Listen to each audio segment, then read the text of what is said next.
Fato interessante foi que um partidário do Partido Conservador entendeu de fazer uma bomba de grande calibre e jogar na porta da casa do chefe liberal, graças à coragem de um amigo e correligionário deste, que desativou o artefato, não ocasionando um sério e lamentável dano, tanto humano quanto material.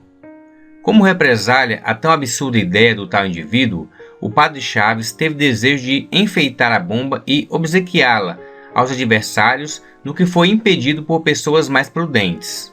Contudo, não se desfizeram dela, e em ocasião que julgavam oportuna, foi a mesma arrojada na residência do coronel Freire da Fonseca, que teve sua propriedade bastante danificada com o efeito da explosão. Montes Claros e a abolição. Antes de iniciar o movimento abolicionista no Brasil, já nossa gente se preocupava com a sorte dos negros. Assim é que no princípio da vida administrativa da Vila de Formigas, em 1837, a Câmara votou uma lei proibindo se libertar escravo inválido por doença ou velhice, ficando o senhor sujeito ao sustento e ao enterro do mesmo.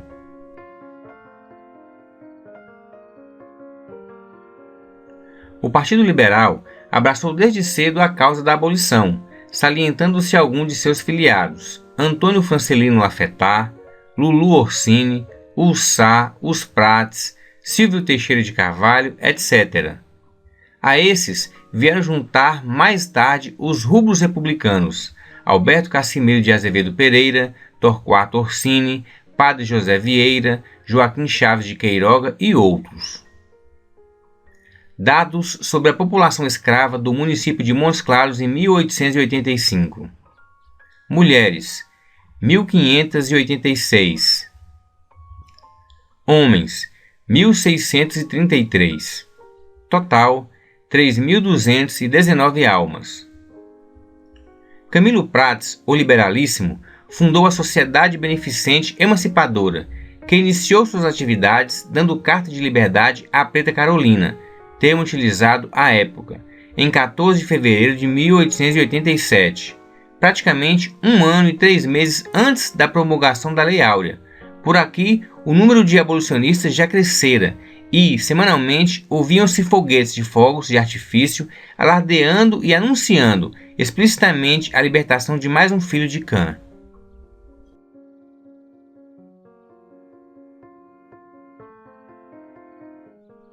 Nesses dias, chegaria por aqui uma preta, que curiosamente era chamada Branca, e trazia em seu baú uma carta de liberdade. Ou Mamãe Branca, como ficou sendo chamada, apesar de livre, viveu até a morte em casa de Camilo Prates, cercada de amizade e carinho. Ainda é de Camilo Prates o Hino da Liberdade, cantado em nossa antiga escola normal com música de Serafim Trindade.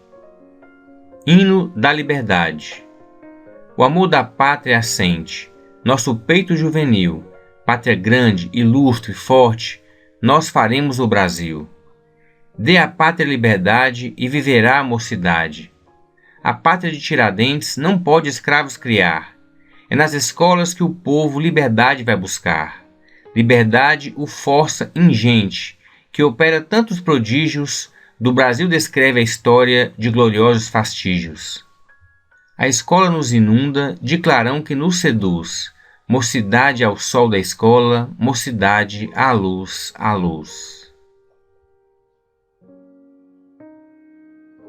Não devemos nos esquecer de que muitos elementos do Partido Conservador eram ardorosos entusiastas do abolicionismo e as manchetes do Correio do Norte, órgão do Partido Conservador, sob a direção do Dr. Antônio Augusto Veloso e Antônio dos Anjos, anti-escravagistas conhecidos, estampavam repetidos artigos de propaganda da abolição e noticiavam jubilosamente as libertações que iam se processando cada vez mais frequentes.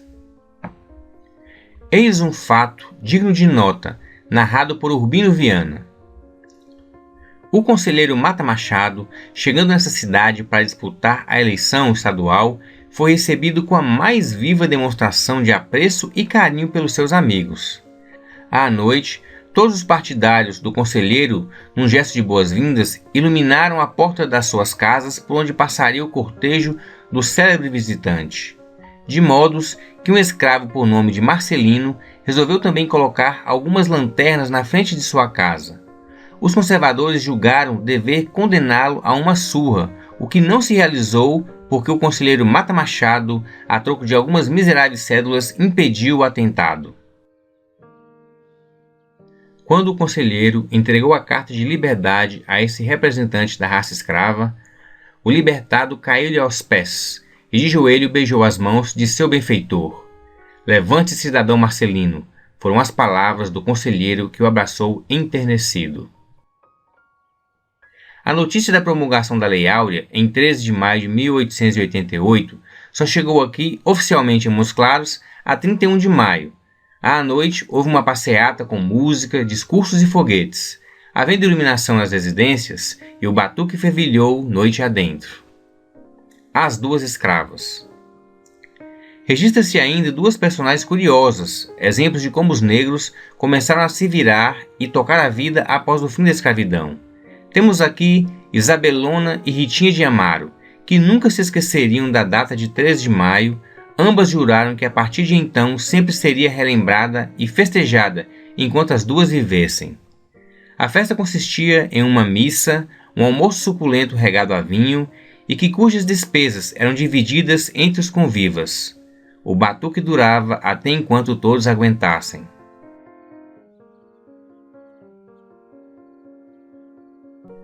A maior satisfação de Isabelona era ser xará da princesa libertadora. Durante o almoço, os oradores se sucediam com a força do vinho, brindando Isabel, a redentora, e também a anfitriã, que, comovida, recebia todos os elogios, convencida de que estavam sendo dirigidos a ela, Isabelona. Ritinha era casada com Amaro, um preto manhoso, de pouco trabalho. Ela, com seu carisma peculiar, fez excelentes relações na cidade inteira, principalmente nas famílias abastadas. Boa cozinheira e quitandeira, sempre era chamada para dirigir a cozinha das grandes festas.